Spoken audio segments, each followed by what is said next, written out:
We made it. You made it to the last day, the last session, and you're here. Thank you for coming. I'm Steve Neely. I work at the Agile business unit, which was the Rally acquisition. I'm one of the directors of engineering there.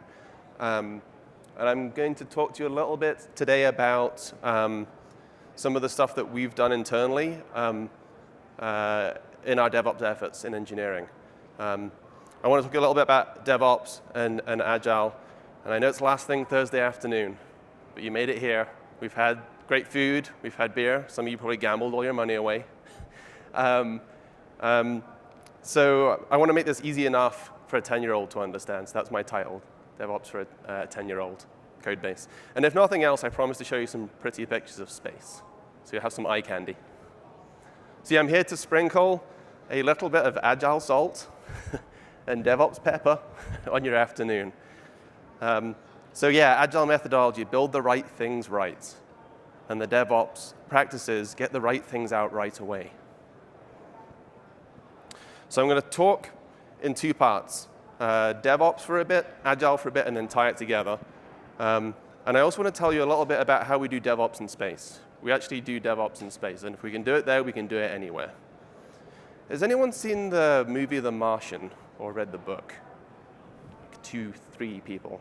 OK, so I watched it recently when I was putting these slides together, and it got me thinking about something that happened on Mars and reminded me about that. So I want to tell you a little bit about what that was. But for some context, let me tell you about some interesting facts about Mars.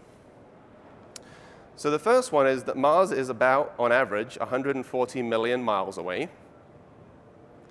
And the data rate direct to Earth varies from about 12,000 bits per second to about 3,500 bits per second. So do you remember those 56K modems that we used to have before you got DSL and cable? You know, the beep, beep, beep, beep, beep, beep, beep, beep modems? So that's about a third as fast as one of those modems if you want to talk to something on Mars. There's also a little orbiter that floats around on top of Mars that we can talk to. You can talk a little bit faster to that, to about 128,000 bits a second, about 4 times faster than one of those 56K modems. And then these orbiters that are going around Mars can talk to the Mars rover. So remember, we have that little robot on Mars that's kicking around right now. It turns out that that rover can only talk to the orbiter once per sol. So a sol is a Martian day. That's what we call a day there, the equivalent of. And it can talk to it for about, I think it's about 8 minutes every sol, and transfer about 60 megabits of data. And that 60 megabits of data takes somewhere between 1.5 and 5 hours to get from Earth over there. So why am I telling you all this stuff? So this is Curiosity. This is that little robot I was talking about that's up there. On its 3rd day, or sol, in Mars, NASA did something impressive. They deployed code to the rover. So Mike Watkins was the NASA manager at the JPL, the Jet Propulsion Laboratory. And he told reporters in a news briefing, oh, yeah, we're going to upgrade the software in the rover, just like you would upgrade maybe on your laptop or your desktop machine at home. We're going to send software, a new operating system, to this robot and deploy it, install it, and make it run without breaking anything. Nuts? OK. Why were they doing that? So they did that because getting the rover to Mars and then landing it without breaking it, it required a whole bunch of software that would think about things like telemetry in terms of flights and landing and boosters and all that kind of stuff. Once the rover was on Mars, it doesn't need to know that anymore, right? What is it doing now? It's trying to figure out how does it automatically zip around the planet and drill rocks and all that kind of stuff. So like, we'll just erase the old operating system and put a new one in. They did a deployment to Mars using a third the speed of a 56K modem. In fact, they did it 4 times. So in January of this year was the 4th deployment of code to the rover in Mars. So here's my question to you. How hard is it for you guys to deploy? Most people actually find it way more difficult than they should. But we can do it. We can do it in space. How about doing it here?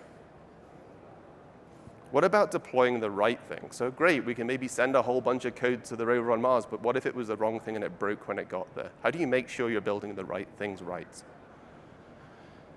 Are you always canceling deploys? Are you like this poor fellow up here? Canceling your dreams, running around at the last minute, things on fire, defects come flying in from customers. It happens way too often, but there are ways that you can fix this stuff. It's not manually testing with large QA staffs. If we can deploy code to Mars, and the curiosity can keep on roving, then we can. How difficult is it on Earth? Agile, build the right things right. And DevOps, get those things out right. And it turns out that if you apply Agile methodologies and DevOps principles or practices to your engineering teams, it can be a forcing function to make them do better. And let me explain what I mean by that. So this is the US Army team with a NASCAR racing car. And they're doing something under a high stress, fast-paced, time-critical situation. How do you build a team to succeed to do things like this? In the Agile space, you'll often hear lots of Japanese words. So one of the things we talk about is katas, which is basically repetition, doing the same things over and over again. Kind of like a 10-year-old wants to get better at something. They repeat over and over and over and over again until they get really good at it. We also talk internally at Agile Central about the pit of success. And the pit of success is making the default state being the right thing. So for example, if you were to think about maybe automated testing, you could automatically set up and tear down test data to prevent contamination across sequential test runs. So if you have data bleed between test runs, you'll get tests failing at weird times because of data, not the test state. We have talked about instrumenting code and monitoring it a whole bunch here at the conference. What if you automatically instrumented the code? So with me as a developer, I write some front-end components for a page, and it's automatically hooked up to the instrumentation, reporting back stats to some endpoint somewhere. That would be sweet. That's the pit of success. But what about if there was a true north pit of success? Something that you could say to your engineering teams, a guiding principle, something that would make the engineering organization the very best it can, so that it was always winning. This is my Vegas slide, since we're here. Applying Agile methodologies and DevOps principles will do that. It is the true north pit of success for your teams. It will make them be better than they've ever been before and start to transform you towards what we talk about as unicorn organizations. If you heard Gene Kim talk earlier, we talked about how these Etsy's and Facebooks and Amazons are like these crazy unicorn organizations that are doing things that nobody else could possibly do. But then these other horse organizations he talked about, people like Target and Walmart, and the stuff that we did at Rally as well, which was doing all this stuff, but we're not unicorns, we're just like anybody else. So what did we do? About 5 or 6 years ago, we took our Rally SaaS application, which was a big ball of code, which is a bunch of Java, JSPs, XML config files, JavaScript, and we would ship it in this big ball every 8 weeks. So we did deployments 6 times a year. And at the time, we thought that was pretty cool. But we wanted to move faster somehow. We wanted to break that apart and start deploying little pieces independently at a much higher rate. It was time for us to change and do something different. So we set this lofty goal. We wanted to do continuous deployment. We wanted to have the ability to deploy our application at any time. So we were Agile teams. We had been forever, since the beginning of the company. We had always been Agile. So we knew that we were building the right things and getting feedback from customers and trying to fail fast and all that good stuff. But we wanted to get it out the door quicker. We had all this inventory that would sit around for 8 weeks at a time sometimes. Or even worse, if you start on iteration 1 building something and it isn't finished till iteration 9, it sits for another 7 weeks until the next deployment's going out. We didn't really do out-of-band deployments. It really was every 2 months. So yeah, our goal was continuous deployment, shipping all the time. Every time you commit, the code would go straight out. And why would you want to do this? It seems insane. Some people say that seems really, really dangerous. You're allowing your developers to push code almost directly to production. Well, there's a caveat. The only way you can do this is if you do it safely. And if you want to do it safely, the payoffs are huge. Everything is automated, your entire delivery pipeline. All the scripts that you write that do the deployment are deterministic, and you can write tests around them. Humans aren't. So you have, I don't know, for example, maybe a database engineer that's supposed to shut down the database on a Saturday morning but gets it wrong and shuts it down in the middle of the day. I'm not saying that ever happened to us, but if you were doing testing, it could check the time and make sure it never, ever does that if you did that with a script. You're working in smaller batches, so you're shipping code with such frequency that you're shipping very few numbers of lines of code change. So think about 2, 3, 4 Scrum teams working for 2 months, and this big batch of code goes out. When something goes wrong in production, there's a lot of places to look to try and figure out. Sure, you're going to have a pretty good idea of where to zoom in on, but there's still a huge number of changes out there. If you change a dozen lines of JavaScript and ship it straight away, and something goes wrong, that's only 12 lines of code to look at. That's not too bad. You get much faster feedback loops. So this is back into agility again. Get things in front of your customers quickly and let them tell you, did you build the right thing or not? Don't assume that you're building the right things. Get the correct feedback from them. And practice makes perfect. This is back to the Carters. If you do a deployment once every couple of months, it's a really scary thing to do. Believe me, we get up at 6 o'clock in the morning on a Saturday, shut all the systems down, everybody would be watching. The CTO, the CEO would be logged into our systems and watching all the chat and see everything goes past. It's everything going on, and everyone's sitting there kind of like this, please start up, please start up. If you deploy multiple times a day, you don't feel like that anymore. It's just part of what you do. You know the deployments work because you're so practiced at it. So that previous slide and this slide can help you sell continuous delivery to your business because you're working towards systems that are finely tuned and comprehensively governed by automation through testing and monitoring frameworks, because that's the only way you can do this safely. So what we did back then, this 5, 6 years ago, was we took our deployment pipeline and said, how do we figure out what this deployment pipeline looks like and start to automate it? Where should we even begin? So we went through an exercise that looked a little bit like this. Not quite as messy as this, but we value stream mapped it. So a value stream map is really just, what is the process from over here on the left, that someone pulls a story through to how does it get into the hands of customers? So there's going to be some development time and some QA time, and the product owner has to accept something, and you have to run some tests and some builds, create artifacts that you're going to do deployments to. They go to a staging, but you know, all that stuff. Then you look for what is the slowest step in your deployment pipeline and automate that first, because that's your biggest bang for buck.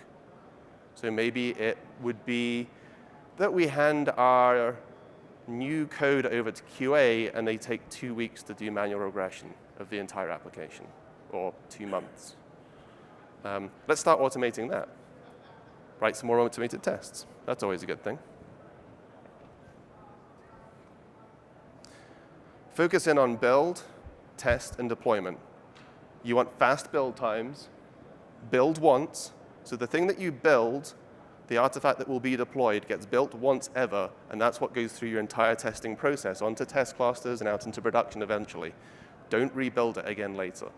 Because if you rebuild it again later, you'll find that some library or some dependency, or worse, some transitive dependency, a dependency of a dependency will change and automatically get picked up in the thing that you then deploy later on, but it hasn't been through the testing cycle. So only build once. Your test should be speedy, and your deployment should be fully automated. Remove all the humans from the system. To make tests fast, you parallelize them.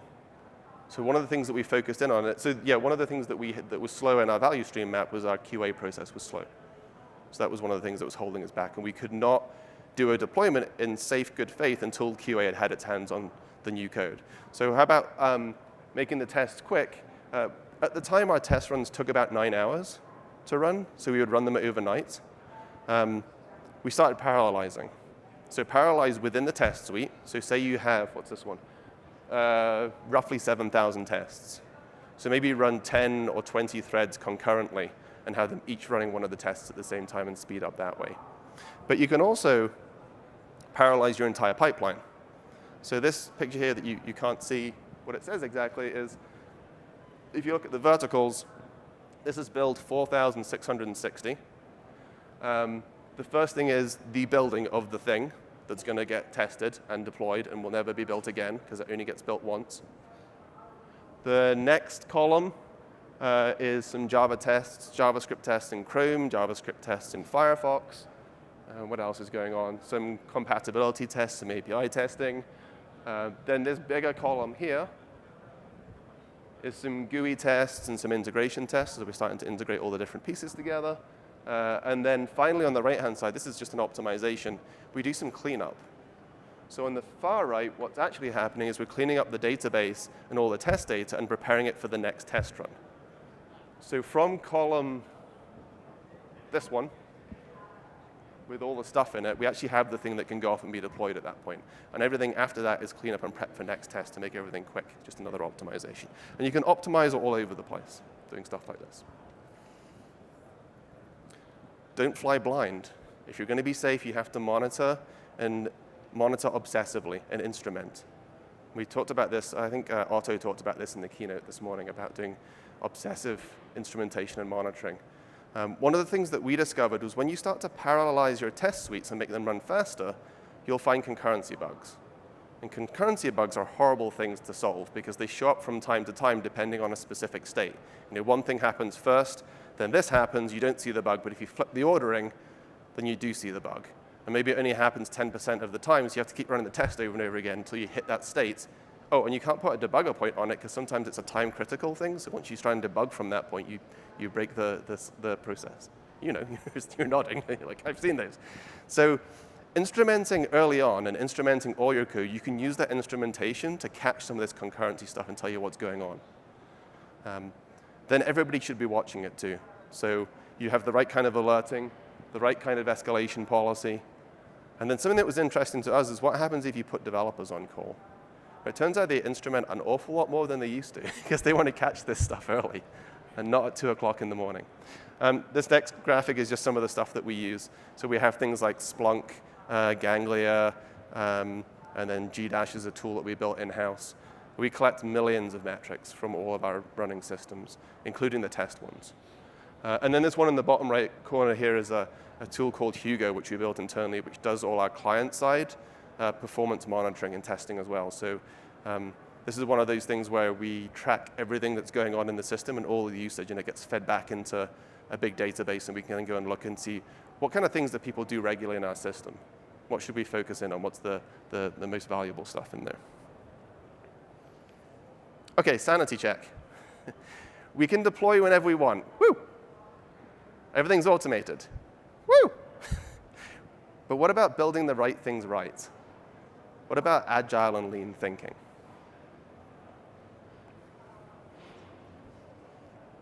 So let me start with this. Knock, knock. Yes. Done. Done who? Depends who you ask. Agile joke. No? OK. It's all about Scrum, right? Agile. That's all you do. You set up Scrum teams, do daily stand-ups, and you're agile. No, it's more than that. You're evolving solutions through collaborative or collaboration and self-organizing cross-functional teams. Build those teams. So, gosh, 6 years ago, 10 years ago, we said, oh, gosh, we should really not have separate testing organizations writing all the automated tests. Let's bring the testers and the QAs onto the teams. And then in the DevOps world, we said, hey, we probably shouldn't be building all this stuff and throwing it over the wall to operations. Let's bring the operations people onto the teams as well. Start doing the DevOps stuff. Cross-functional teams are key to all this stuff. You should be promoting adaptive planning and evolutionary development, and then early delivery and continuous improvement. What you're trying to do is encourage the ability to have a rapid and flexible response to change. So just because something was right today doesn't mean it's right tomorrow. So you've got to figure out what those things are, how to change them. And then the DevOps piece, how do you get it out quickly?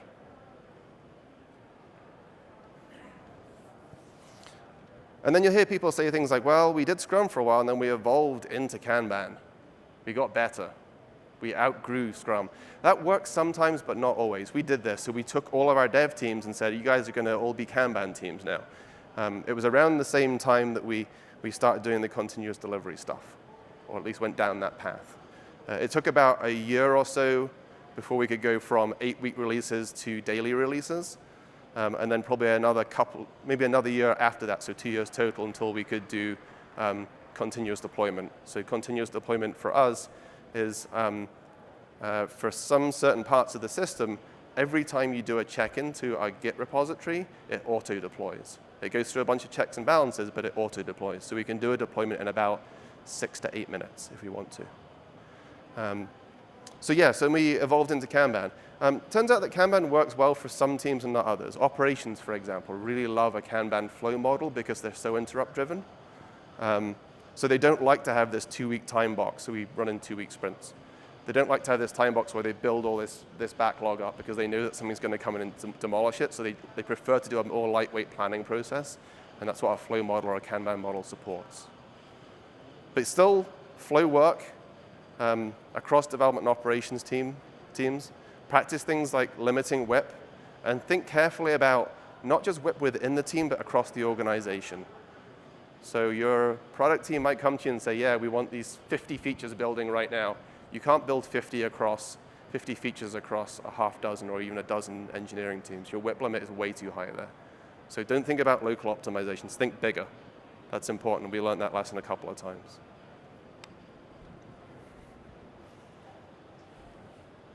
Oh, yeah, and then have fun. Act like a 10-year-old and play.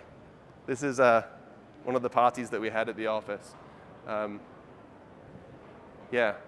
Do things like bring in cakes and T-shirts and silly dances. And if you ever hear M. Campbell talk, she talks about the haka dance they did in New Zealand. Yeah, build fun teams. Enjoy what you're doing. It's so, so important. And we did all this, of course, through Agile Central. So we built the tool originally with an Agile mindset and an Agile focus for Agile teams. How do you support Agile teams in their planning and execution?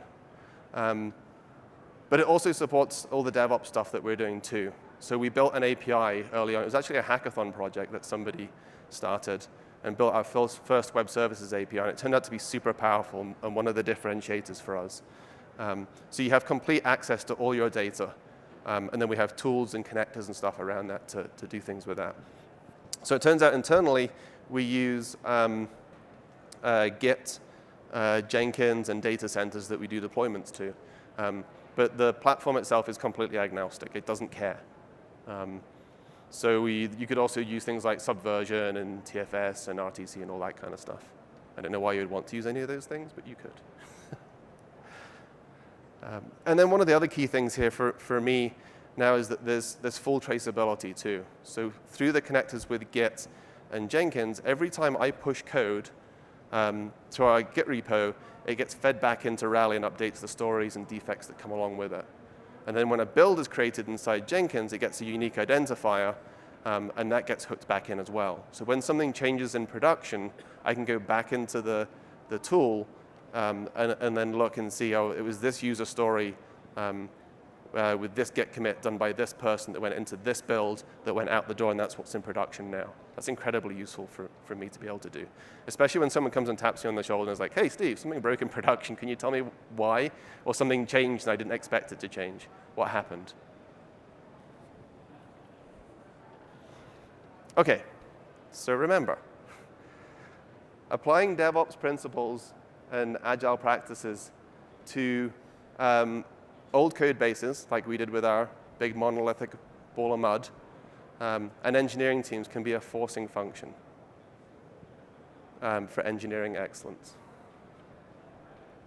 Because if you think about it, even if you just write a few more automated tests, or you just do a little bit more instrumentation and monitoring, or you automate just one slow part of your deployment pipeline and then stop and say, right, I'm done with this. I'm going to go do something else for a while, or something more important came along. You suddenly have more tests, or you have an automated deployment pipeline, or you have some more instrumentation and monitoring that's giving you insight into your production systems. You're doing better. It's the forcing function. So that's why you should do this stuff. So I have an action item for you all. Set the target of deploying every day for your systems.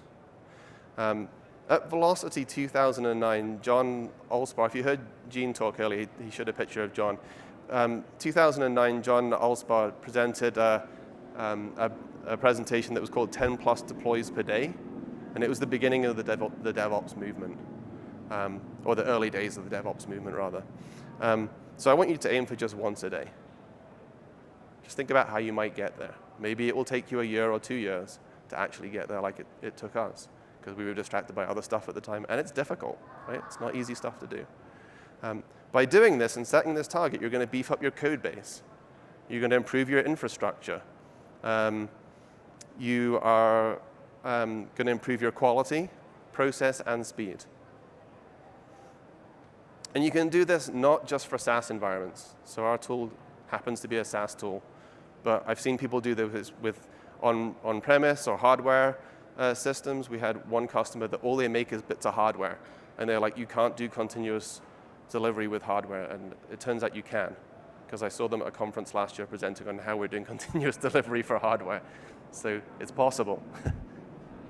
It will encourage engineering excellence. Okay, back to space. And DevOps in space. So about 10 days before its Pluto flyby, New Horizons suffered a software glitch. And essentially what it was is that NASA had asked it to do 2 computationally intensive tasks at the same time, and it couldn't do them. It was going to burn out doing that.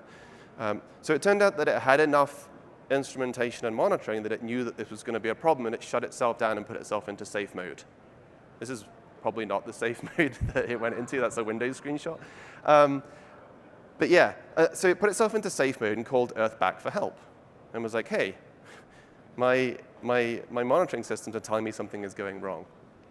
Can you help me? And then the engineers back on Earth looked at what was going on, realized what the problem was, and fixed it, and then let New Horizons continue on doing what it's doing. That's DevOps in space. We can do it here on Earth.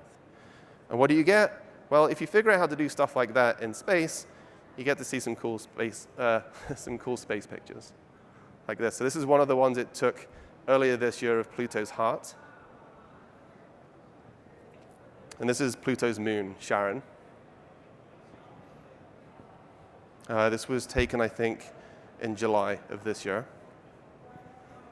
And then this one is the kind of blue haze around the planet. And then the final one is, this is a composite, which I really liked. This is Pluto with the heart plus the moon Charon in the background. And it's the DevOps in space stuff that allowed us to do this. Whether they call it DevOps or not, that's what it is, and we can do it here too. That's it. Thank you.